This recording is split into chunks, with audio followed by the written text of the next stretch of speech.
अस्सलामुअलैकुम। सेठी से सवाल के साथ मैं हूँ सैयदा शनाज। मेरे साथ मौजूद है नजम सेठी साहब। अस्सलाम वालेकुम। नजम सेठी साहब, आज हम केमिकल फार्मूले की बात करेंगे। Chemical formula. केमिकल फार्मूला ऐसे समझ लें कि क्योंकि अब केमिस्ट्री लोगों की एक दूसरे से मिल नहीं रही, अच्छा। इदारों की एक दूसरे से केमिस्ट्री मिल नहीं रही, तो कोई ना कोई सलूशन तो कहीं ना कहीं से आएगा ना। पहले तो ये होता था कि इस्टेब्लिशमेंट और अदलिया जुडिशरी मिलकर खेला करते थे। अब जब आमने सामने हो तो फिर इसमें सालसी का किरदार अदा करने के लिए कोई पॉलिटिकल पार्टी आगे आएगी। और इस वक्त पॉलिटिकल पार्टी जो थोड़ा बहुत वजन रखती है जिनकी बात में, वो है नून लीग।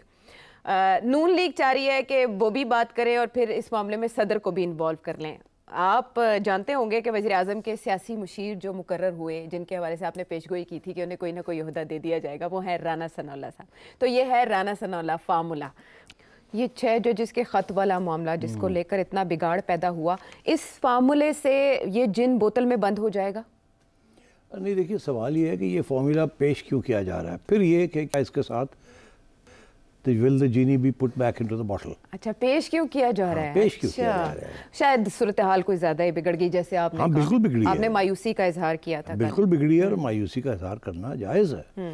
अब सवाल ये है कि एक दिन एक अखबार में एक मजमून आता है, एक क्रेडिबल जर्नलिस्ट जिनके तल्लकात हर जगह पे हैं, वो ये लिखते हैं कि जी बड़े अफसोस की बात है कि इस्टेब्लिशमेंट के ऊपर इतना दबाव आ रहा है फ्रॉम द जुडिशरी, और प्राइम मिनिस्टर और प्रेसिडेंट चुप हैं। वो क्यों नहीं मसले को हल करते? वो क्यों चुप हैं? अच्छा, क्योंकि दोनों इदारे जो हैं बड़े अहम इदारे हैं रियासत के, आपस में लड़ाई हो रही है, तो फिर सदर साहब और प्राइम मिनिस्टर को रोल अदा करें। ये क्या बात हुई कि इस्टेब्लिशमेंट को छोड़ दिया आपने? और वो जज हजरात लगे हुए हैं, तो इसमें तो बहुत नुकसान हो जाएंगे। अच्छा। तो आप दोनों को भी तो चाहिए कोई पॉजिटिव रोल अदा करें। अच्छा, उसके बाद फिर राना साहब का ये बयान आता है, ठीक, कि जी और कोई हल ही नहीं है सिवाय इसके कि हम लोग बैठ के इन दोनों इंस्टीट्यूशंस के दरमियान कोई समझौता कराएं, कुछ मुखमुखा कराएं, कुछ ब्रिजेस बिल्ड करें, कुछ मिसअंडरस्टैंडिंग्स दूर करें। तो इसकी नौबत क्यों आई है? ये पहले भी तो जुडिशरी जो है वो हुकूमतों के ख़िलाफ़ जाती रही है जी। तो क्या उस वक़्त इस्टेब्लिशमेंट ने कोई रोल अदा किया कि जुडिशरी को रोका जाए? इनफैक्ट माजी में तो इस्टेब्लिशमेंट, जो माजी की इस्टेब्लिशमेंट थी, वो तो जजेस को उकसा के सियासतदानों के ख़िलाफ़ कार्रवाई करवा देती, एज अ टूल इस्तेमाल होती थी, टूल इस्तेमाल होती थी। तो अब मसला ये बना, मैं आपको बताऊँ क्यों ये बातें शुरू हो गई हैं। जो सियासी हुकूमत है, जाहिर है वो प्रेसिडेंसी और प्राइम मिनिस्टर एक ही अलायंस का हिस्सा है, तो दो अलग तो है नहीं। पीपल्स पार्टी और Noon league, they together in this. और जो एक्चुअल डील हुई है वो between People's Party and Noon league एक तरफ, और एस्टेब्लिशमेंट दूसरी तरफ, डील तो ये हुई है। मगर दोनों पीपल्स पार्टी और एस्टेब्लिशमेंट और नून लीग ये फील कर रहे हैं, ये मैं अब आपको तज्ज़िया अपना दे रहा हूँ। अच्छा, वो ये फील करते हैं, मेरा ख्याल है कि आपने हमें हॉट सीट पे बैठा तो दिया, मगर हॉट सीट तो बहुत ही हॉट है, इतनी हॉट है कि हम तो पता नहीं इलेक्शन आएगी, अवाम तो हमें जूतियाँ मारेगी। ऑलरेडी अगर अवाम को मौका मिल जाए तो जूतियाँ मारने के लिए तैयार है वो। और हमसे आप ये काम करवा रहे हैं। हाँ। हमें तो कोई मज़ा नहीं आ रहा। हाँ। ठीक है, हम पावर में आ गए हैं, वो मज़ा तो कोई नहीं आ रहा। हम तो अपनी सिफारिशें भी पूरी नहीं करवा सकते। हमारे पास लोग आते हैं जिसकी वजह से हम सियासतदान हैं कि हम लोगों के काम करते हैं, फिर लोगों से वोट दिलवाते हैं, फिर हम दफ्तर ऑफिस में आते हैं, फिर ऑफिस में आके हम छोटी मोटी इधर उधर की चीज़ें भी करते हैं, अपना रोज़मर्रा की चाय पानी का भी इंतज़ाम होता हाँ। है। तो आपने तो सारा बंद कर दिया, पावर आपने सारी ले ली, जिम्मेदारी सारी हमारे पे ठोक दी। ये मैं कब से कह रहा हूँ। तो अब ये थोड़ी सी हलचल हो रही है शुरू दोनों पार्टीज के अंदर।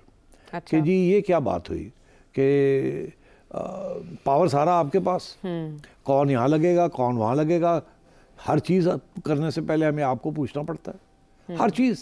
तो आप क्या करते हैं हमें बचाने के लिए? आप कोई कुछ करते हैं कार्रवाई कि हमें गाली ना पड़े? अच्छा। आप तो चुप करके बैठे रहते हैं पीछे, वो ठीक है, नेशनल इंटरेस्ट ये वो वगैरह वो तो अपनी जगह पे है, मगर at the end of the day you are the national interest ना। तो अब इस बंदे को यहाँ लगाएं, नहीं पहले हमसे क्लियरेंस ले, वो काम है, ऐसे ना करें ऐसे करें। और फिर जब ब्लो बैक आती है सीधी हमारे पे आती है, हमें गाली पड़ती है, हमारा वोट जाता है और आपको तो कोई कहने वाला कुछ नहीं। तो अब आपका और जुडिशरी का एक मामला शुरू हो गया, तो असी चुप करके बैठे देखने पे हूँ पता लग गया साढ़े नाल की होता है। जब आप हमें डिफेंड नहीं करते तो हमारे साथ क्या होता है। तो अब आपको पता लग रहा है कि आपके साथ हो रहा है और हम आपको नहीं डिफेंड कर रहे। तो मेरा ख्याल है कि ये अब प्रेशर आया है वहाँ से, अच्छा, कि जी आप डिफेंड करें हमें, मसला हल करें, दिस इज़ नॉट एक्सेप्टेबल। अच्छा, तो अब अगेन इन बेचारों के पास क्या चारा है? क्या चारा है? कोई चारा नहीं। They have to obey orders. अगर ऑर्डर्स नहीं ओबे करते तो इनका जो वो फ्रांसीसी का लफ्ज़ है रेज़ों d'être, a reason to be, तो फिर इनकी मौजूदगी का क्या फ़ायदा, किसको फ़ायदा? अच्छा, तो ये रेफरी का रोल प्ले करने जा रहे हैं। तो ये अब वो कह रहे हैं, एस्टैब्लिशमेंट कह रही है कि ओए उठो, खड़े होकर सब डिफेंड करो। अच्छा, हम खुद तो नहीं कर सकते ना, जाहिर है, हम तो खुफिया है ना, मगर हमें तो डिफेंड करें आप, और you owe it to us, हम आपको लाए। तो ओगू जवाब आंदा कि लो जी तुसी बड़ा वड्डा सानू फेवर कीता, ਤੁਸੀਂ ਤੇ ਇਮਰਾਨ ਨੂੰ ਵੀ ਤੁਸੀਂ ਲਿਆਏ ਸੋ ਤੇ ਸਾਡੀ ਠੁਕਾਈ ਕੀਤੀ ਸੀ ਤੁਸੀਂ ਉਦੋਂ, ਤੇ ਹੁਣ ਤੁਸੀਂ फंसे सो तो ਸਾਨੂੰ ਤੁਸੀਂ ले आए हो। थोड़ा अरसा तो उन्होंने देख लिया ना, एंजॉय कर लिया। मतलब एक दूसरे के खिलाफ कहने को बहुत कुछ है, मगर दोनों जो हैं वो खौफजदा हैं एक ही पार्टी से, एक ही शख्स से, इसलिए वो बैठे हुए इकट्ठे। और जैसे अपने प्रॉब्लम्स हैं वो उनके ना कौड़ा कुट कर लिया है, ठीक है ना, तो कौड़ा कुट करके बैठे इस्टेब्लिशमेंट भी, तो नून लीग भी, तो पीपल्स पार्टी। पीपल्स पार्टी बहुत कम, बिकॉज वो तो इस वक्त अच्छी पोजीशंस ले ली उन्होंने, जिम्मेदारी कोई नहीं है, वो तो जब पूरी काबीना में आएंगे तो फिर देखी जाएगी बात। मगर इस किस्म की सिचुएशन बनी हुई है, तो ये कहा गया है कि हमें डिफेंड करें। अच्छा, अब राणा साहब का जो तजवीज़ है उसमें ये वो चाह रहे हैं कि क्योंकि प्राइम मिनिस्टर तो खुद जुडिशरी के साथ इंटरेक्शन नहीं कर सकते, मगर president is the head of state, और पहले भी प्रेसिडेंसी के अंदर आर्मी चीफ और चीफ जस्टिस की मुलाकातें तारीख में हुई हैं। हाँ, आरिफ अलवी साहब भी तो कोशिश करते हैं, आरिफ अलवी साहब ने भी की, मगर आरिफ अलवी साहब एक सियासी जमात के लिए करते हैं। अच्छा, और ये रियासत के लिए होगा? ये अब रियासत के लिए फर्क है, वेल डन, क्योंकि ये दो रियासत के इदारे हैं, वो एक सियासी जमात के लिए उसको बेल आउट करना है, इसलिए उनकी कोई अहमियत नहीं थी। इस प्रपोजल की अहमियत है कि देखिए ये दो इदारे जो इनको लड़ना नहीं चाहिए, और प्रेसिडेंट साहब तुसी मेहरबानी करो तो चीफ ने भी बुलाओ चाहते, तो चीफ जस्टिस ने भी बुलाओ, और दोनों को कहो कि यार, एक को कहो कि यार तुसी लोग मेहरबानी करके इतना ओब्वियसली इंटरवेंशंस ना किया करें। इस वक्त बड़ी सेंसिटिविटी हुई हुई है, आवाम भी बड़ी खिलाफ हुई हुई है, और तो अपने कमांडर्स, स्टेशन कमांडर्स वगैरह को हाथ हौली रखो यार, थोड़ा पीछे हटो, थोड़ा ना करो इस तरह। जजेस भी थोड़ा मूड खराब है इनका। उधर चीफ जस्टिस कहे कि सर जी तुसी की करदे पे हो, तुसी अपने लोगों को नहीं कंट्रोल कर सकते। इस तरह की गल्लां शुरू हो गई हैं तो फिर और भी बड़ी चीज़ें हो जाएंगी।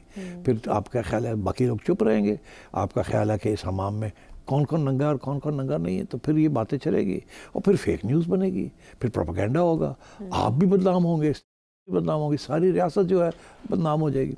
आप अपने जजेस को कहें कि ठीक है, I am looking into it, पीछे हटें, थोड़ी ये बयानबाजी बंद करें और ये कंटेम्प्ट करना और ये करना बंद करें, और इधर कहें कि आप भी समझाएं अपने लोगों को कि अब कोई ज़रूरत नहीं अदालतों में जाना, जजेस के घर जाना, कोई ज़रूरत नहीं मीडिया को इस तरीके की ब्रीफिंग्स देना, थोड़ा सा पीछे हटें, बिकॉज ये इट्स गेटिंग, थोड़ा सा समझाएं दोनों को। अच्छा, तो दिस द आइडिया कि ये जो कॉन्फ्लिक्ट है this is not in anybody's interest.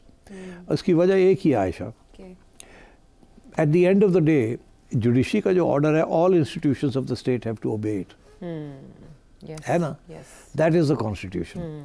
अगर कोई इंस्टीट्यूशन ओबे नहीं करती तो that means they are not obeying the constitution.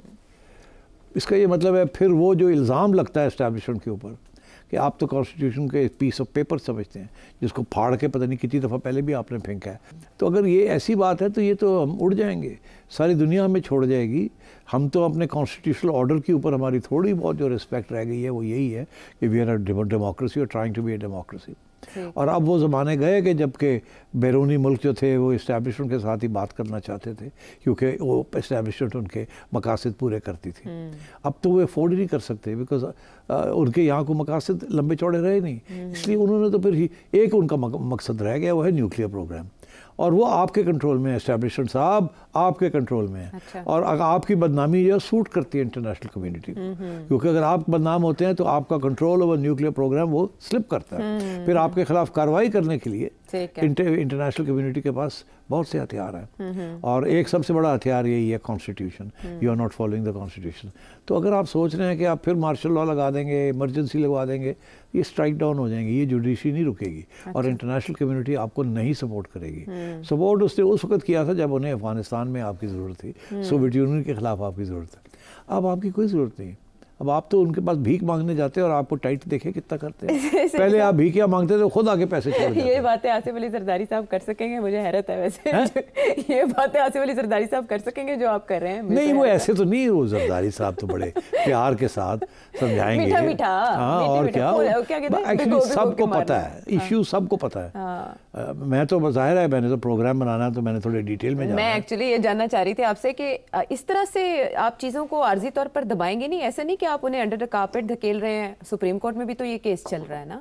ज़्यादा बेहतर ना होता कि ये 6 जजेस के ख़त का मामला वहाँ ही तय होता और सबको नकेल डाली जाती, बुला के कुछ रेड लाइंस तय की जाती? वो उम्मीद यही थी सबकी कि चीफ जस्टिस साहब कंट्रोल कर लेंगे, मगर वो जो हालात है ना सुप्रीम कोर्ट में, चीफ जस्टिस साहब तो अभी एक बहुत ख़तरनाक तूफ़ान से निकले हैं जी। फिर एक निकलते साथ ही जब इंस्टॉल हुए तो एक और तूफ़ान आ गया, इमरान खान वाली पार्टी का सिंबल वाला, और वो तूफ़ान ऐसा तूफ़ान आया कि हिला दिया सबको। चीफ जस्टिस साहब भी हिल गए। अब वो भी अपनी प्लेस को रिस्टोर करना चाह रहे हैं। और वैसे हमें पता है कि चीफ के जजेस जो हैं वो डिवाइडेड हैं। 7-8 तो बिल्कुल ही आपको पता ही इधर है, टिल्टेड है बिल्कुल, वो तो सबको पता है। इसीलिए आप देखें जो इम्पोर्टेंट बेंचेस होते हैं उन पे आजकल उनको नहीं लगाया जा रहा, जैसे कि बंदयाल साहब के ज़माने में और साकिब निसार साहब के ज़माने में यही होता था कि टिल्टेड वाले जो थे वही बेंचेस में बैठते थे। एक ज़माना था कि 3 ही जजेस सारा पाकिस्तान का फ्यूचर, हर बेंच पे बैठते थे, बंदयाल साहब और 2 साहब और। तो मतलब है कि इस किस्म की भी चीज़ें हुई हैं ना। तो अब इनका ये ख्याल था कि चीफ जस्टिस साहब जो अब हैं ये संभाल लेंगे। अच्छा। मगर हुआ ये कि उनकी अपना बड़े प्रॉब्लम्स हैं और उनके अपनी ज़ाती तौर पे भी कुछ लोग उनको अंदर नहीं पसंद करते, कुछ लोगों के साथ उनके टेंशन्स हैं। आप याद रहे कि जब ये नंबर 2 पे थे और अभी बने नहीं थे तो ये ठीक ठाक खत लिखते थे बंदयाल साहब को, और जिसके अंदर ठीक ठाक इल्ज़ाम लगते थे इनके ऊपर भी, उनके दोस्तों के ऊपर। उनमें से एक आध तो रह गया ना अभी। बंदयाल साहब चले गए, एक साहब और रिजाइन करके चले गए, एक आध तो रह गए अभी। एजाजुल हसन भी चले और फिर इसके पीछे पूरी लाइन लगी हुई है वो जजेस की जिनको बंदयाल साहब धक्का लगा के लेके आए थे। वो आए तो सुप्रीम आउट ऑफ टर्न जो कुछ सब कुछ किया उन्होंने अपनी बेंच अपनी पोजीशन को तकड़ा करने के लिए। ठीक है, तो वो भी तो है, 7-8 तो वो है। तो इन हालात के होते हुए जरदारी साहब चीफ जस्टिस को बुलाएंगे और उन्हें ऐसे कहेंगे तो वो अपनी रिट, अब वो रिट जो है वो अब चीफ जस्टिस साहब पे डिपेंड करता है। हाँ। मगर वहाँ हो ये रहा है जो असली प्रॉब्लम है कि वो जो 7-8 हैं जो कि पहले दिन से खिलाफ थे, उनका तो मेंशन ही नहीं हो रहा आजकल। आजकल जिनका मेंशन हो रहा है वो लोग हैं जो एक ज़माने में चीफ जस्टिस के साथ खड़े थे, क्योंकि समझते थे हम कि चीफ जस्टिस इंडिपेंडेंट है। तो अतर मिनुल्ला, बाबर सत्तार वगैरह वगैरह वगैरह, ये सब जो हैं दे सपोज्ड टू बी इंडिपेंडेंट, इसीलिए तो they supported the chief justice during his trial. ठीक है ना। अब वो कहते हैं कि यार तेनू असी सपोर्ट किया बिकॉज यू आर फेयर। अभी हम तो वही हमारा मौकफ है, we need to be independent and fair. तो हुआ क्या, ये हो गए independent and fair, which means कि आजकल एस्टेब्लिशमेंट के खिलाफ, वो पहले वाले तो पहले ही खिलाफ बैठे हुए अपने, वो सियासी रीजंस की वजह से या और रीजंस की वजह से या अपने दिल की भड़ास नहीं। तो मैं ये समझता हूँ कि इस किस्म की सिचुएशन हुई हुई है। Qazi Faez is in a difficult situation. इसीलिए मैंने कल के प्रोग्राम में कहा था कि एक आध ऐसा केस है यही जिसका आपने जिक्र किया, अभी हम डिस्कस करेंगे कि जिसमें 3 मेंबर बेंच बनाया उन्होंने कंटेम्प्ट वाला, वो खुद आ गए उसके अंदर, आ गए ना, वो खुद आ गए इसीलिए ताकि इसको कंट्रोल कर लिया जाए। उसे पता है इस बात का कि अगर कंटेम्प्ट के ऊपर उन्होंने किसी को सजा दे दी और 1-2 जजेस बड़े गर्मी खाई हुई उन्होंने, ऐसे ही है ना, और करो, तो ये खुद आ गए हैं ताकि इसको मॉडरेट कर लिया जाए, कोई ऐसा रास्ता निकाला जाए कि पैगाम भी चला जाए और कुछ सज़ा भी ना देनी पड़े। अगर सज़ा दे दी तो ये ना हो कि आजकल के माहौल के अंदर एक सज़ा देते हैं तो 4 और खड़े हो जाते हैं कहने के लिए कि जी ऐसी भी तैयार हैं, हाँ, करो सानू, तो ये और ही ना गले पड़ जाए। ठीक है, तो इसलिए he is trying his best. मगर बात ये है कि वादे लंबे चौड़े पहले हुए हैं, एक इम्प्रेशन बना हुआ है ऑफ इंडिपेंडेंस, ब्रेवरी, फेयरसम वगैरह वगैरह। एक ज़माने में काजी फायजी साहब suppose to be anti establishment जज, अब चीफ जस्टिस बन गए हैं। एस्टैब्लिशमेंट जो है approaching him via the president. ये प्रपोजल एस्टैब्लिशमेंट की तरफ से आई है ना कि यार तुम चुप करके क्यों बैठे हुए, हाँ, करो कुछ। ठीक है, तो इस तरह से सीज फायर आसिफ अली जरदारी साहब के जिम्मे होगा कि वो बिठाएं इनको, वरना पहले तो एस्टैब्लिशमेंट बिठा के लोगों को तस्फिया करवाती थी ना, जिनको बिठाती थी वो बैठने के लिए तैयार नहीं। हाँ, तो अब आसिफ अली जरदारी साहब के जिम्मे ये काम लग गया। अच्छा, ये आईनी तौर पे वैसे ये इजाजत है? ये हाँ बिल्कुल है, नॉट ओनली इजाजत, president is the supreme commander of the armed forces. Okay, एक तरफ वो रोल है, एक तरफ he is the head of the state, हाँ, head of state, तो including government, including opposition, including parliament, तो इसलिए he is the only person जिसका office is supposed to play a role in such matters. Okay, ठीक है, चले हो गया ये वाजे, ये फार्मूला आया क्यों और इस फार्मूले से आपने जाना बहुत अहम केस जो लगा है समात के लिए, 21 मई को उसकी समात होने जा रही है, लेकिन इससे पहले उसका क्या बन पाया और क्या अब बनेगा, ब्रेक के बाद आके बात करते हैं।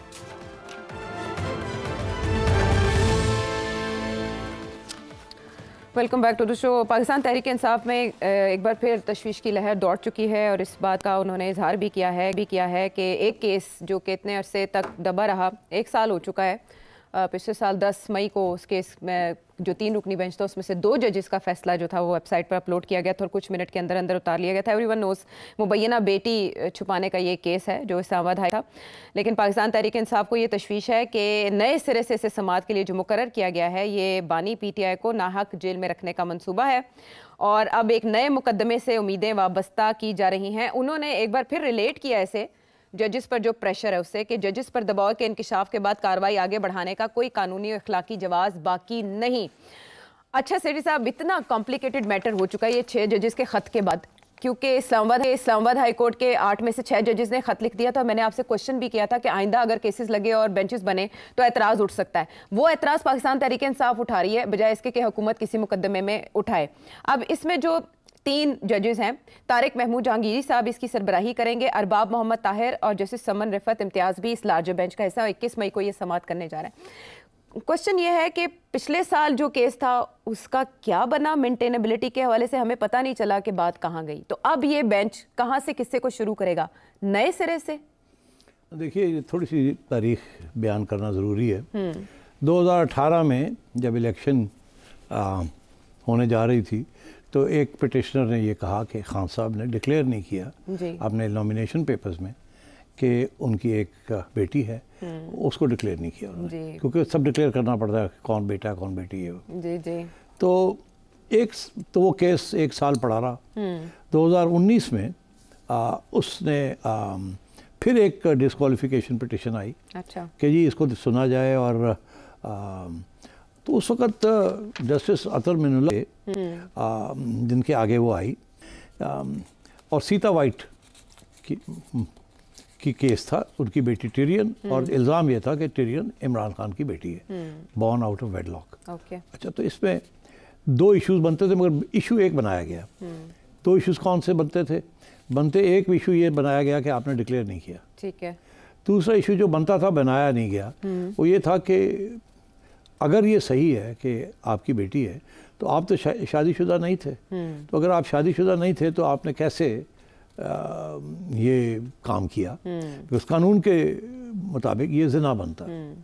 तो वो जिना का केस नहीं बनाया। अच्छा। केस जो बनाया था वो बनाया था बेटी छुपाने का, बेटी छुपाने का। तो अतर मिनुल्लाह साहब ने वो जो जजमेंट थी, मुझे याद है आज तक वो जजमेंट, मैं थोड़ा हैरान भी था कि भाई उन्होंने बेसिकली ये कहा कि ये ज़ाती मामलात जो हैं ये हमारे आगे मत लाया करें, और फिर उन्होंने कुछ शायद कुरान की आयतें कि ऐबों पर पर्दा पोशी करनी चाहिए, कि ऐसी चीज़ हो तो पर्दा पोशी करनी चाहिए। जी। तो मैंने दिल में सोचा, वाह वाह, मतलब है हर चीज़ से ऐसी पर्दा पोशी करिए।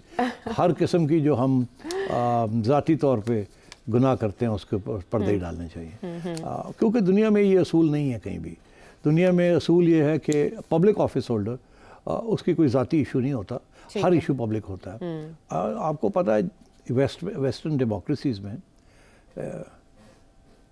Having sexual relations outside marriage is not a crime, मगर morally it is seen to be a crime. Okay, morally तो जैसे Bill Clinton and Monica Lewinsky वो गए अपनी सदारत मॉरली से, जी, उनके ऊपर बन गया था कि president should not do such things, ठीक, मगर crime it was not a crime. But उन्होंने झूठ भी बोला था ना, तो वो सेकंड इशू बन गया ना, झूठ बोलना सेकंड इशू बना। इशू पहला ये था कि अगर वो तस्लीम कर भी लेते, अब इलेक्शन से पहले वहाँ अमेरिका में या यूके में अगर पता चल जाए कि फलाने फलाने का एक अफेयर हो रहा है जी, और अफेयर का मतलब ये होता है कि आप आउटसाइड मैरिज कर रहे हैं, तो वो आवाम जो है वो समझती है कि ठीक है हम तो कर सकते हैं, हम तो पब्लिक ऑफिस नहीं कर रहे हैं, मगर पब्लिक ऑफिसर जो है उसको ऐसे नहीं करना चाहिए, मगर कानून नहीं रोकता। तो वहाँ तो बहुत बड़ा इश्यू है कि there is no such thing. इसीलिए मीडिया जो है वहाँ का वो सारा वक्त सेक्स की स्टोरीज लगती रहती हैं कि फलाने ने ये कर लिया फलाने के साथ और फलाने ने ये कर लिया। तो वो मॉरल इश्यू होता है, it's not a criminal issue. हमारे कानून के अंदर इट्स अ क्रिमिनल इशू। अच्छा, तो खैर वो क्रिमिनल डायमेंशन नहीं टेकअप किया गया, ठीक है, और ये कहा गया कि ये जाती मामला उन्होंने नहीं डिक्लेयर किया, तानू की फर्क पैदा है ना से। तो मैं समझता हूँ ना वो जो फैसला था मेरे मुताबिक वो ना कानूनी था ना मॉरल था, वो दोनों ना इधर का था ना उधर का था। कि अगर नहीं डिक्लेयर किया तो फिर इशू बनता है कि अगर वो आपकी बेटी है तो आपको डिक्लेयर करना चाहिए था, और कैसे प्रूव होगा कि आपकी बेटी है या नहीं बेटी, उसके लिए वेज ऑफ प्रूविंग इट। तो वो प्राइवेट मैटर नहीं है, it becomes a public matter. चाहिए ये था कि अगर ऐसी चीज़ थी तो अदालत को चाहिए था कहना पिटिशनर को कि आप कैसे कहते हैं कि शी इज हिज डॉटर, कोई एविडेंस है तो लेके आए, अगर एविडेंस नहीं है तो उन्होंने फिर कुछ नहीं छुपाया। तो मगर ये नहीं कहा, उन्होंने कहा कि तो गल्ला ही नहीं करनी चाहिए, चलो बाहर निकलो। तो मैं उसी वक्त भी मैं हैरान हुआ था कि अतर मिर्ज़ा ने ये जो लाइन ली है ये सस्टेनेबल नहीं है, आगे भी जाके ऐसे केसेस बन सकते हैं। तो फिर आप क्या करेंगे, किसी और के खिलाफ कहेंगे जी ये प्राइवेट मैटर है। प्राइवेट मैटर नहीं होता, जहाँ कानून आ जाए वहाँ प्राइवेट मैटर नहीं होता। तो फिर ये प्राइवेट मैटर होता तो ज़िना ऑर्डिनेंस ही ना होता, हुदूद ऑर्डिनेंस ही ना होते, प्राइवेट मैटर है वो तो सारा कुछ ही प्राइवेट लाइफ के साथ है ताल्लुक। बिल्कुल, आपने मिसाल बनना तो मैं अब वो हुआ ये कि वो तो खत्म होगी बात जी, मगर अब ये बात फिर बाहर आ गई। अब फिर वो डिस्क्वालिफिकेशन की बात जो है वो एक नया पिटिशनर बन गया, कोई आ गया है, क्योंकि उस वक्त वो उन्होंने कहा था ये मेंटेनेबल नहीं, फेंक दिया था। मोहम्मद साजिद नामी शहरी आए थे, पहले तो हाफिज एहतशाम थे, फिर मोहम्मद साजिद। अब क्योंकि अब आया इशू कि ये पिटिशन मेंटेनेबल है या नहीं है, ठीक, पहले तो उन्होंने कहा छोड़ दो, अब डिस्कस ही नहीं करना, फजूल बात है, ये मेंटेनेबल ही नहीं है, ख़त्म। अब फिर आ गया जी मेंटेनेबल है या नहीं है। तो उसके अंदर जो अभी लेटेस्ट पोजीशन जो आई है वो यही आई है कि जी 2 जजेस तीन का बेंच बना जी।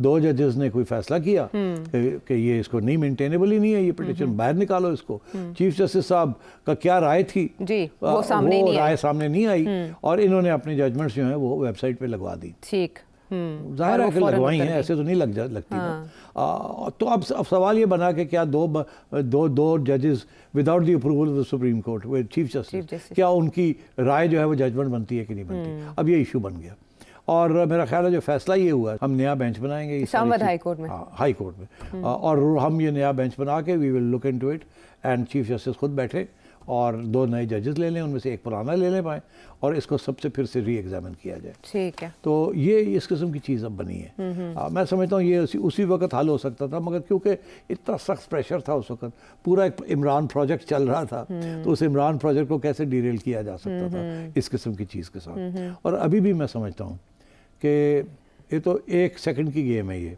अच्छा, क्योंकि एविडेंस तो पड़ी हुई है ना कैलिफोर्निया में, और यहाँ भी लोगों के पास पूरी एविडेंस। लेकिन उस एफिडेविट में तो सिर्फ कस्टडी की बात है ना, और ये नहीं है कि ये उनके वालिद हैं। ये तो आप कह रहे हैं ना। तो जो वहाँ का कानून के मुताबिक अगर कस्टडी का इशू था तो क्या बयान हुए वो कॉन्फिडेंशियल रहा है ना। तो जब ये बात आएगी तो फिर निकलेगी, कैनवस बहुत वसी हो जाएगा, तो फिर निकालें ना, तो क्लियर करें। चले देखते हैं। कस्टडी का इशू था, सेक्स आउटसाइड मैरिज का इशू नहीं था, और वो मेरी बेटी नहीं है, उसका डीएनए जो है मेरा नहीं है, मगर वहाँ तो ये इशू बना ना कि डीएनए चेक करें। जी। जब डीएनए चेक किया तो एस्टैब्लिश हो गया कि खान साहब का डीएनए और बेटी का डीएनए इज द सेम। अच्छा। तो ये भी तो एक इशू बना हुआ है ना। तो जो लोग इसके पीछे पड़े हुए हैं खान साहब के, वो तो डीएनए ले लेके फिर रहे हैं ना। अच्छा। क्योंकि वहाँ कस्टडी वाली बात अलग थी और डीएनए वाली बात अलग थी। अच्छा। तो बहरहाल I don't want to go into the details.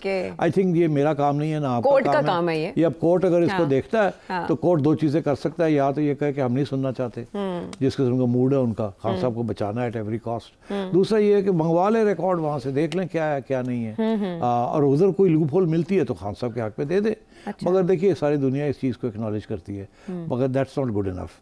तो डीएनए एविडेंस है वहाँ। फिर ये है कि आप यहाँ कोई खड़ा होकर कहेगा हम तो इस्लाम में डीएनए मानते नहीं है, हम तो ये नहीं मानते, हम तो वो नहीं मानते, तो ये फिर बात चलेगी आगे। हाँ, ये भी कहा गया है अदालती फैसलों में कि मर्जी के बगैर डीएनए नहीं करवाया जा सकता। इतने अरसे से केस चल रहा है तो वो किसी मंतकी नहीं पहुंचा। इस्लामाबाद हाई कोर्ट इसे वंस एंड फॉर ऑल क्या तय कर पाएगी या नहीं। मगर और इशू है जी, जो इशू छोड़ गया हूँ मैं पीछे, इशारा करके आपने भी नहीं उठाया। क्या, कौन सा? वो जिना का इशू है। जी जी, अच्छा। वो ये नहीं, डीएनए का इशू नहीं है। हाँ।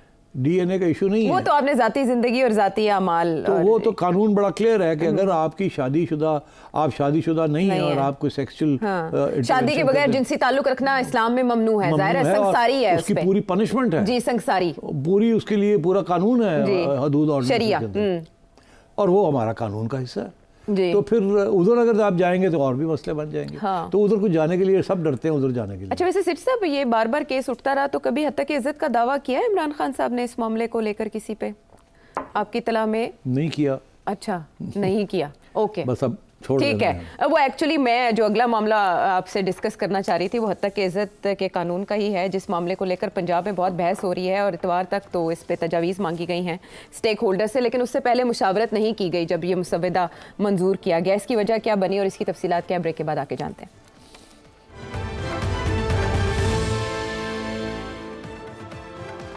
Welcome back to the show.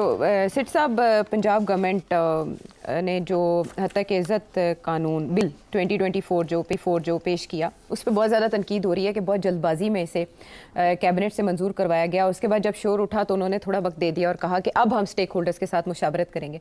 सवाल जो सब करने वाले हैं वो ये कर रहे हैं कि जब पहले से एक ऑर्डिनेंस मौजूद है हद तक इज़्ज़त 2002, कानून पहले भी मौजूद है, अमलदारी नहीं है, तो उसके होते हुए ये नया कानून लाने की क्या ज़रूरत है? देखिए आशा, एक कानून नहीं 3-4 कानून है। डेफेमेशन लॉ जो है वो भी है, फिर ये पिको बना दिया अब। इसके अलावा भी और भी बड़े क्रिमिनल प्रोविजंस हैं द CRPC, किसी की तौहीन करना या इस किस्म की चीज़ करना, तो उसके बावजूद एक नया कानून, और वो भी प्रोविंशियल लेवल पे लाने की कोशिश की जा रही है।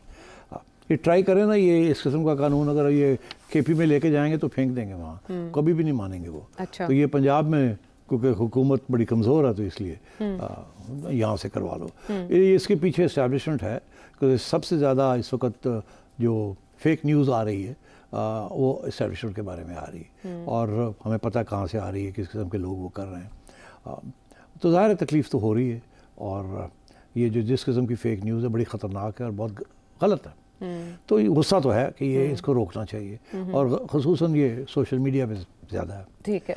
तो जायज़ तो बनती है बात कि इसको कैसे रोका जाए, मगर सवाल ये है कि क्या इस किस्म के कानून के साथ आप रोक सकते हैं कि नहीं, जबकि और भी इस किस्म के कानून हैं, तो अगर वो नहीं रोके तो ये कैसे रोकेगा? जी, अब इसमें पुलिस भी इन्वॉल्व नहीं कर रहे। हाँ, इसमें तो आप फाइन करने सिर्फ, हाँ जी, और तो 3 मिलियन है बस। हाँ, तो बात ये है कि अगर वो जो कानून है, मैं आपको बता दूं, जो डेफेमेशन लॉ है, ये बिल्कुल इंडिया, पाकिस्तान, UK वगैरह में ये अंग्रेज़ों के ज़माने के बने हुए हैं, थोड़ी सी तब्दीलियाँ हुई हैं उसके। अच्छा। तो वहाँ इंग्लैंड में तो ये अप्लाई करता है, आप खुद ही आप ही बता रही थी। मैं आपसे ये सवाल कर रही थी कि वो कानून जो वहाँ पर आप देखें, जुल्फी बुखारी साहब से रेहाम खान साहिबा ने माफ़ी मांगी, फिर इसहाक डार साहब से एक निजी चैनल ने माफ़ी मांगी, बाकायदा नशर की, फिर एक और निजी चैनल ने रेहाम खान साहिबा से माफ़ी मांगी। ये मिसालें हमारे सामने मौजूद हैं UK की, लेकिन पाकिस्तान में हमने ऐसे होते नहीं देखा। बड़ी इंटरेस्टिंग बात है आयशा के कानून के अंदर लिखा हुआ है कि सिविल कोर्ट में ये होगा और 6 माह के अंदर अंदर कंक्लूड होगा, मगर होता नहीं कंक्लूड। उसकी वजह यह है कि जो पार्टी कमज़ोर होती है ना, इन दोनों में से एक कमज़ोर होती है, या वो जो केस करती है या वो जिसके खिलाफ केस होता है, तो वो डिले करने की कोशिश करते हैं, और जज हजरात जो हैं वो डिले होने देते हैं, वो चलाते रहते हैं। मैंने इमरान खान साहब के ऊपर दावा किया था कि 35 पंचर का वो जनाब 2014 में हुआ था, और आज क्या है? आज 2024 है, ज़ाहिर है 10 साल। इंसाफ नहीं मिला। मुझे नहीं मिला। मेरा वकील तो पहुंच जाता था, खान साहब को वकील ही नहीं आता था, जज साहब एक जज आया चला गया, दूसरा आया चला गया, किसी में हिम्मत नहीं थी कि खान साहब को बुलाए या इसको आगे बढ़ाए, तो उसमें कोई प्रूफ ही नहीं था खान साहब के पास कि मैंने कुछ किया है। और फिर उसके बाद तो एक सुप्रीम कोर्ट ने भी कह दिया कि नहीं था, तो मगर फिर भी वो केस अभी वहीं का वहीं है। अब मैं आपसे अर्ज़ करता हूँ कि ये अदालत की कमज़ोरी है, ये ना मेरी कमज़ोरी है ना खान साहब की। हम तो कोशिश करेंगे, अगर मेरे ख़िलाफ़ जा रही है बात तो मैं डिले करने की कोशिश करूँ, मैं अपने वकील को कहूँ डिले करो, ठीक है, और अगर उनके खिलाफ जा रही है तो वो कहेंगे डिले करो। तो मगर अदालत का तो काम है ना इंसाफ देना, और लिखा हुआ है कि 6 माह के अंदर अंदर आपने करना है, नहीं करते। तो इसलिए पहली बात तो ये है कि अगर वहाँ नहीं करते तो यहाँ कैसे होगा। ये जो है ना जी, हमने जल्दी करना है, क्योंकि होगा वही, क्योंकि वकील भी उसी किस्म के होंगे, वकील भी वही काम करेंगे, डिले करेगा, कोई आएगा कोई जाएगा, कोई किसी का केस कमज़ोर होगा किसी का नहीं होगा, वकील कहेगा जी मैंने सुप्रीम कोर्ट जाना है, मैं बिज़ी हूँ, मैं बीमार हो गया हूँ, मेरा ये हो गया। तो अब एक तो ये है कि ये क्या रोल, ये कैसे ये मसला हल करेगा जो कि वो नहीं कर सके। अगर आप उसी को स्ट्रॉन्ग कर दें और कोई पेनल्टीज लगा दें जजेस के ऊपर कि आप 6 माह में इसको कंप्लीट करेंगे तो मसला हल हो जाता है। तो एक तो ये, दूसरी बात ये कि इसके अंदर मैं समझता हूँ कि अगर आपने ये करना ही था, आप इन्होंने जब प्रेशर पड़ा है पंजाब गवर्नमेंट के ऊपर तो उन्होंने ह्यूमन राइट्स कमीशन और union federal union of journalist वगैरह लोगों को बुला के उनके साथ उन्होंने मज़ाकरात भी किए हैं। मगर जब मैं पूछता हूँ इनको कि भाई क्या मज़ाकरात हुए, वो कहते क्या मज़ाकरात है, उन्होंने हमारी बात ही नहीं सुनी। हम उनसे यही पूछते हैं कि यार ज़रूर इसकी ज़रूरत क्या है, वो ये बताते नहीं, वो कहते हैं जी फेक न्यूज़ को रोकना है। अब भाई फेक न्यूज़ को तो रोकने के लिए और भी बहुत कुछ है, तो उसके ज़रिए क्यों नहीं करते, इसको लाने की क्या जरूरत है। FIA साइबर क्राइम पहले काम कर, साइबर क्राइम है, पीका है, ये है, वो डेफेमेशन लॉ है, और देयर ऑल पाकिस्तान लॉज। तो ये क्या है कि एक बंदा है वो सिंध में बैठ कर डेफेमेशन करता है, तो पंजाब में ये केस हो सकता है, नहीं हो सकता। फिर यही इश्यूज चले जाएंगे हाई कोर्ट्स के अंदर, फिर वापस आएंगे, फिर जाएंगे, तो इस किस्म की ज्यूरिसडिक्शनल इश्यूज बन जाएंगे। ये क्या नॉनसेंस है ये। मगर ये प्रेशर पड़ा हुआ है पंजाब गवर्नमेंट के ऊपर कि कुछ किया जाए। मैं समझता हूँ नहीं करना चाहिए। और अगर अब ये किसी की बात सुनने के लिए तैयार नहीं है तो मेरी एक दरख्वास्त होगी मरियम साहिबा से, क्योंकि जाहिर है कि ये उनके खाते में जाएगा और हम तो अपोज करेंगे इसको। अच्छा, ठीक है, और ये उनके खिलाफ बात, मीडिया तो पसंद नहीं करेगा इस बात को। अच्छा। मीडिया के खिलाफ बहुत कुछ इन्होंने हुकूमतें करने की कोशिश करती रही हैं और हम बड़े मुश्किल हालात के अंदर ऑपरेट करते हैं। मगर ये है कि मसला तो है, मसले को कैसे हल करना है। फेक न्यूज़ हमारे ऊपर फेक लोग सियासी जमातें लगा देती फैलाती हैं। तो दुखी तो वो भी है, हम भी हैं, सारे दुखी हैं, मगर ये रास्ता नहीं है। रास्ते जो हैं उनको आप पक्का करें, तकड़ा करें। और आखिर में अगर हमारी बात नहीं सुननी आपने तो फिर मेरी एक दरख्वास्त है, ये जो ट्राइब्यूनल बनने जा रही है इसके अंदर और कुछ नहीं तो सिविल सोसाइटी के भी 1-2 लोग डाल दें। अगर एक ट्राइब्यूनल है और एक जज बैठा हुआ है वहाँ और उसी ने सारे फैसले करने हैं तो 3 मेंबर ट्राइब्यूनल बना दें। उसके अंदर एक सिविल सोसाइटी का बंदा ले लें, एक ह्यूमन राइट्स का बंदा ले लें या मीडिया का बंदा ले लें, और एक जज ले लें जो कि न्यूट्रल है और इस चीज़ को कर लें। कम से कम ये तो कर लें आप। अच्छा मशवरा है वैसे ये, जिससे इसको मज़ीद मुअस्सर बनाया जा सकता है और वजह भी सामने आ जाएगी कि आप क्यों एक हट के कानून लाने की कोशिश करें जब पहले कवानीन मौजूद है। आगे बढ़ते हैं और वो बात अब है सोलराइजेशन की। इसके ऊपर बहुत से प्रोग्राम्स, बहुत से व्लॉग्स हुए हैं, बहुत से तबसरे किए जा रहे हैं कि कभी हुकूमत सोलराइजेशन या मुतबादिल तवानाई के ज़राए की हौसला अफजाई करती है और फिर एक वक्त आता है कि उस पर टैक्स लगाने की तैयारी कर दी जाती है। और अब कुछ नए ज़वाबित बनाने की, उनमें तरमीम करने की शहबाज शरीफ साहब ने, वज़ीर आज़म पाकिस्तान ने हिदायत की है, क्योंकि ये घाटे में जा रहा है मामला। क्या वजह बनी कि नेट मीटरिंग? मैं आपको बताऊं, मैं टाइम ज़्यादा नहीं है, मैं तो इस पर आधा घंटा बात कर सकता हूँ। हाँ, लेकिन मगर मैं मुख्तसर बात करूँगा। 2015 में एक पॉलिसी आई, उसके 2 पहलू थे। पहला पहलू ये था कि सोलर को इनकरेज करना, it is environmentally friendly and it is cheap. और ये जो हमारे पावर प्रोजेक्ट्स हैं ये बड़े महंगी बिजली बिला रहे हैं, तो ये एक सही रास्ता है, सारी दुनिया में ये रास्ता अख्तियार किया जाए, हम भी ये करें। तो उस सिलसिले में सोलर पार्क्स भी बने, शहबाज शरीफ साहब ने इसको बड़ा प्रमोट भी किया। फिर ये पॉलिसी आई कि जी रूफटॉप सोलर ये भी आप खरीदें, ठीक, और लोगों ने फिर ये रूफटॉप के ऊपर लगाने शुरू कर दिए। फिर इन्होंने फैसला ये किया कि एक नेट मीटरिंग सिस्टम है, इसको करेंगे। नेट मीटर का क्या था कि अगर आप एक सोलर प्रोजेक्ट लगाते हैं अपने छत पे तो आप 100 यूनिट्स प्रोड्यूस करते हैं, तो वो 100 यूनिट्स जो हैं वो उसी रेट पे ख़रीदे जाएंगे जिस रेट पे आपको बिजली बेची जाती है, ताकि आपका नुकसान फ़ायदा जो है उसी में ख़त्म हो जाए। और अगर कोई आपके पास उससे ज़्यादा यूनिट्स हैं, आप 100 बना रहे हैं और 80 इस्तेमाल कर रहे हैं, तो बाकी 20 जो है वो गवर्नमेंट खरीद लेगी आपसे, मगर उसी रेट पे खरीदेगी जिस पे वो आगे बेचती है, ताकि आपका नुकसान हो। आपकी इन्वेस्टमेंट है, आपने रिस्क लिए, आपको पता है कि बारिश होनी है नहीं होनी, कितनी बिजली बननी है नहीं बननी, ख़राब होना है कितने पैसे, इन्वेस्टमेंट आपकी है। तो शुरू में तो ये ठीक रहा, मगर 2018 में ये फिर नेट मीटरिंग सिस्टम आ गया और उसमें फिर उन्होंने क्या किया कि 2 टैरिफ्स बना दिए। अच्छा। कि आपसे जो बिजली आप इस्तेमाल कर रहे हैं उसका एक रेट हम लगाएंगे, वो आपसे ख़रीद लेंगे हम, वही बिजली फिर आपको वापस बेचेंगे एट ट्वाइस द रेट। अब सोचिए कि मेरा घर में 1 मीटर लगा हुआ है, मैं अपना नहीं, मैं वैसी बात कर रहा हूँ, जनरल बात, 1 मीटर लगा हुआ है। वो मीटर कहता है जी कि आपने 100 यूनिट्स आपने टोटल कंज्यूम किए, उसमें से 40 यूनिट्स जो थे वो आपके सोलर से आए थे। अच्छा। और 40 यूनिट्स वो आपडा ने दिए आपको, या लेस्को ने दिए। ठीक, वो कहते हैं जो लेस्को का रेट है वो है 19 रुपये। अच्छा। तो 40 यूनिट्स तो हमने आपको 19 रुपये पे बिल कर दिए। ठीक है। आपने जो 40 अपने बनाए हैं, हाँ, उसके ऊपर भी 9 रुपये लगाएंगे हम, कि 9 रुपये आपसे खरीदेंगे और 18 पे आपको वो वापस बेच देंगे बिलिंग के लिए। तो ये नेट मीटरिंग ना बना, ये नेट बिलिंग बन गया। हाँ। ये नेट मीटरिंग नहीं सिस्टम, ये billing based, net billing based system. तो ये बड़ी ज्यादती है, एक ज्यादती है, ये नहीं होना चाहिए। मगर दुनिया में क्या असूल है, जहाँ जहाँ ये हुआ उनको यही असूल है कि जितने आपने बनाए हैं वो आपके, उसके ऊपर कोई लेन देन नहीं है। उसके ऊपर आपने कोई आपने इस्तेमाल किए हैं जो कि नेशनल ग्रिड के हैं, तो उसके ऊपर जो नेशनल ग्रिड का रेट है वो लगेगा। ठीक है। तो यहाँ तो ये है कि वो आपसे जितने आपने बनाए हैं वो आपके बिल में डाल देते हैं, फिर आपको उसकी आधी पेमेंट कर देते हैं और बाकी आपके खाते में डाल देते हैं, कान को दूसरी तरह से पकड़ लेते हैं। ये ज्यादती है, ऐसे नहीं होना चाहिए। अच्छा, अब जो आर्ग्यूमेंट है वो ये दी जा रही है कि जी देखिए ना, ये तो अमीरों ने लगा लिए और गरीबों के लिए तो बड़ा हाई रेट लग रहा है, कैपेसिटी चार्जेस का भी वो सारा कुछ हो रहा है, तो फिर ये तो बड़ा अमीरों के लिए फ़ायदा हो गया और गरीबों के ऊपर डज लग गई है, बिकॉज ये अमीर अपनी बिजली बना रहे हैं और जो हमारे पास एक्स्ट्रा बिजली है वो फिर हमें गरीबों पे देनी पड़ती है और वो फिर ये हो जाता है, ज़्यादा रेट्स हो जाते हैं। इसका जो जवाब है वो ये है कि यार, एक साहब उन्होंने कहा कि ये कोई जवाब नहीं है। आपने जो दूसरे जो बिजली खरीद रहे हैं आईपीपी से, मसला आपका वहाँ है, उसको जाके वहाँ हल करें आप। तो साढ़े खाते क्यों बांधे? तो मुआहदे लिख के दिए, लिख के दिए और आप अरबपति बना दिए आपने आईपीपीज़ वाले। तो ये खत्म नहीं हो सकते? तो मतलब है वहाँ ये जी अग्रीमेंट हुई हुई है जी, ये हुआ हुआ है वो हुआ हुआ है, तो अब छोड़े वहाँ की बात। अगर जो भी है तो ये बोझ उन पे नहीं आना चाहिए जिन्होंने अपने पैसे लगा के इन्वेस्टमेंट की, क्योंकि आपकी एक पॉलिसी थी। ठीक है। दूसरी बात ये कि ये कोई सोशलिज्म की आर्ग्यूमेंट नहीं है, ये तो ऐसी आर्ग्यूमेंट है कि जी देखिए अमीर लोग लगा रहे हैं और उनको फ़ायदा हो रहा है।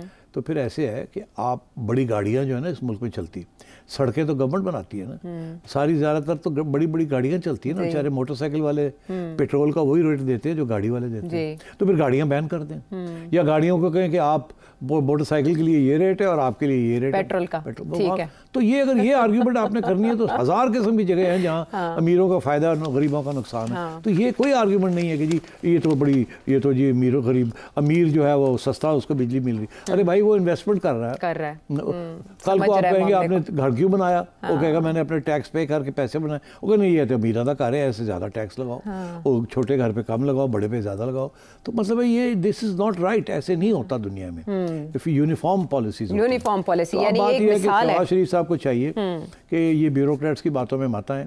ये सिर्फ केस जो है कि टोटल इस वक्त सोलर एनर्जी जो प्रोड्यूस हो रही है वो 450 मेगावाट्स हो रही है सारा प्राइवेट सेक्टर के अंदर। अच्छा। ये कायदे आजम प्लांट है, सोलर प्लांट्स हैं, लोगों ने बना लिए हैं 50-50 मेगावाट्स के, 100 मेगावाट्स। और ये जो घर वाले हैं इनका टोटल जो प्रोड्यूस कर रहे हैं वो 80 मेगावाट है। अच्छा। 350-400 बाकी कंपनीज बना रही हैं, उनके लिए बेहतर रेट्स हैं जी। तो घर वालों के लिए जो है ना उनके ऊपर डज लगाने लगे। वहाँ उनको फिर भी अभी सहूलतें दी जा रही हैं। अच्छा। किसी को ज्यादा पैसे दिए जा रहे हैं उनके जो वो प्रोड्यूस कर रहे हैं, मगर घर वाले जो प्रोड्यूस करते हैं उनको कम पैसे दिए जा रहे हैं। तो अर्ज ये है कि ये सिर्फ 80 मेगावाट के ऊपर ये सारा ड्रामा हो रहा है। उसमें से सिर्फ 20 मेगावाट ऐसे हैं जो कि घर वाले इस्तेमाल नहीं करते, एक्सपोर्ट करते हैं। ठीक है। तो मैं ये समझता हूँ ये मार्जिनल केस है, ऐसे ना करें। ये रेट दुनिया का जो असूल है उसको रहने दें। जितनी प्रोड्यूस बंदा करता है वो उसका हक है, वो उसको खा वो एक्सपोर्ट करे किसी को। फॉर एग्ज़ाम्पल मेरे घर के साथ एक झुग्गी है, मेरे पास 100 मीटर 100 मेगावाट्स है, ये सॉरी 100 किलोवाट्स है। मैं उसमें से 80 इस्तेमाल करता हूँ, 20 मेरे पास एक्स्ट्रा है, ठीक है, मेरे से ना लें गवर्नमेंट, अगर मुझे इजाज़त दे मैं गरीबों को दे दूँ, ठीक है, मगर नहीं, वो लेना हमने और आपको चार्ज करना। हाँ, ऑप्शन अगर एक नियत हो। इस किस्म की गंदी ब्यूरोक्रेटिक पॉलिसीज, ब्यूरोक्रेट्स का काम होता है कि अपने प्रिटेंड करना हमने बड़ी को तीर मारा है, ठीक है, तो ये बिल्कुल नहीं होना चाहिए। आपको चाहिए अवाम दोस्त पॉलिसीज, हाँ चाहिए कि इसको बिल्कुल ना चेंज करें, और अगर करना है और कोई चारा नहीं है तो जो चीज़ हो चुकी है उनको ना पिनलाइज करें, आगे नई पॉलिसी बना दें कि अब जो लगाएगा उसको पता होना चाहिए कि ये नेट मीटरिंग रेट होगा, ऐसे होगा, ऐसे होगा, आप देख लें, आपका बारे में आता है आप लगा लें, नहीं बारे में आता ना लगाएं। और जिन्होंने इन्वेस्टमेंट्स की हुई हैं उनको तो पिनलाइज आप मत करें, पॉलिसी जैसे चलते तो ना चेंज कर देना, लोगों ने इन्वेस्टमेंट्स की। बिल्कुल, देखिए ना, ये एक आपको पता है, हमेशा मैं यही कहता हूँ कि पॉलिसी कंटिन्यूटी बड़ी बहुत जरूरी है, यही मेरा नुक्ता था। प्रोग्राम एंड करते हैं, पॉलिसी की तसल्सल न होने की वजह से कैसी पेचीदगियां पैदा हो सकती हैं कि उसकी वजह से कुछ अरसे के बाद मसाइल उभर कर सामने आते हैं जिनको हुकूमत फिर हल करने में माजूरी शो करती है। आप अगर कोई सवाल पूछना चाहे सेठी साहब से, आपके सामने है नंबर। अगले प्रोग्राम तक के लिए हमें इजाज़त दें। Thank you.